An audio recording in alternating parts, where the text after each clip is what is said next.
శ్రీరామ్ ఛానల్కి స్వాగతం. మేము ఎవ్రీ ఇయర్ ఇది మొత్తం కంచూపు మేరలో మొత్తం అంతా మామిడి తోట అండి. ప్రతి సంవత్సరం మేము వచ్చి ఇక్కడ కాయలు కోసుకుంటాం. మీరు కనుక గమనించినట్లయితే అంతకుముందు మేము మీకు ఈ వీడియోలో చెట్లు ఎక్కి పిచ్చుగుళ్ళు ఇవి కూడా అన్నీ చూపించాము. ఇది ఆర్గానిక్ పంట, దీనికి ఏ మందులు వేయరు, మంచిగా పొలంలో వచ్చే నీరు గాలికే పండుతాయి. చూడండి, ఇప్పుడు మళ్ళీ మేము కోపించుకోవడానికి వచ్చామన్నమాట. కాయలు మీకు కూడా కావాలి అని అనుకుంటే మేము దీని కింద నంబర్ ఇస్తాము.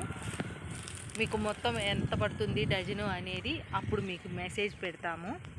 వాట్సాప్లో కనుక మీరు మెసేజ్ పెడితే తీసుకొచ్చి ఇవ్వగలం. ఆ చెట్టుకు బాగా పండినాయండి. ఇప్పుడైతే ఒక 50 కాయలు మేము తినడానికి తెచ్చుకుంటున్నాం. ఇవండి పండిన కాయలు. ఈ కాయలు చిన్నవి పెద్దవి అవన్నీ వస్తాయి. ఆర్గానిక్ పంట. కింద కాయ పడింది చూడండి ఎంత బాగుందో. ఇది గాలికి రాలటం తీసుకోవడం. ఇప్పుడైతే మాత్రం మేము కోపిస్తున్నాము. ఆ కోచేది ఎలా కాయలు కోస్తారనేది కూడా చూపిస్తాము. ఇవైతే చెట్టున పండినాయి. అసలు ఇలాంటి అద్భుతమైన రుచి మీరు ఎప్పుడు కని విని ఎరగరు. ఈ రోజుల్లో మనం మార్కెట్లో పచ్చి తీసుకొస్తున్నారు. కనులకి చాలా ఇంపుగా ఉన్నాయి, కానీ అవి తినడానికి పనికి రావట్లేదు. గ్యాస్ ప్రాబ్లం వస్తుంది. ఈ చుట్టుపక్కల ఈ పెదాల పక్కన పగులుతుంది.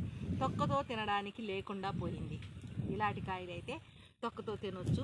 ఇవి ఆర్గానిక్ ఫార్మింగ్లో మేము తెచ్చుకుంటున్నాం కాబట్టి మీకు కూడా కావాలి అని అంటే గుంటూరులో ఎవరైనా వచ్చి తీసుకోవచ్చు. నాకు ముందుగా చెప్తే ఇలా తోట దగ్గరికి వచ్చి కోపించుకొని తీసుకొస్తాం. మేమైతే ఈ రోజుకి ఒక 50 కాయలు మాత్రమే తీసుకుంటున్నాం. ఇలా చెట్టుని కోపిస్తాం. చిన్నవి పెద్దవి అన్నీ వస్తాయండి. దాంట్లో ఇది చిన్న కాయ వచ్చింది, ఇది పెద్ద కాయ వచ్చింది అనేది ఉండదు. వాళ్ళు అట్లా ఏమి ఏరుకోనివ్వరు. మనకి ఏ కాయ పండింది మంచిగా రుచిగా ఉంటుందని అనుకుంటే ఇన్ని 5 ఏళ్ల ఎక్స్పీరియన్స్లో మేము ఇక్కడ ప్రతిసారి కొనుక్కుంటాం. కానీ ఈ తోటమాలి అనేవాళ్ళు మారుతూ ఉంటారు. వాళ్ళంతా ఈ పొలాన్ని ఎన్ని చెట్లు ఉన్నాయో ఏమిటో వాళ్ళంతా పాట పాడుకొని అమ్ముకుంటారన్నమాట. తోటమాలులు మారిపోవచ్చు, కానీ మేము మాత్రం స్టాండర్డ్గా ఈ కాయ రుచి మరిగి ఇక్కడే తీసుకుంటాం. ఇది మంతెనవారిపాలెం.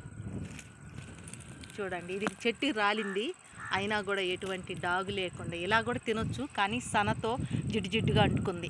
ఓటేయడానికి వచ్చి ఈరోజు కాయలు కోసుకుంటున్నాం. మా ఛానల్ కనుక మీకు నచ్చినట్లయితే లైక్ చేయండి, షేర్ చేయండి, సబ్స్క్రైబ్ చేయండి. అలానే బెల్ ఐకాన్ని క్లిక్ చేయండి. ఇలాంటి మామిడికాయలు కావాలంటే మెసేజ్ పెట్టండి.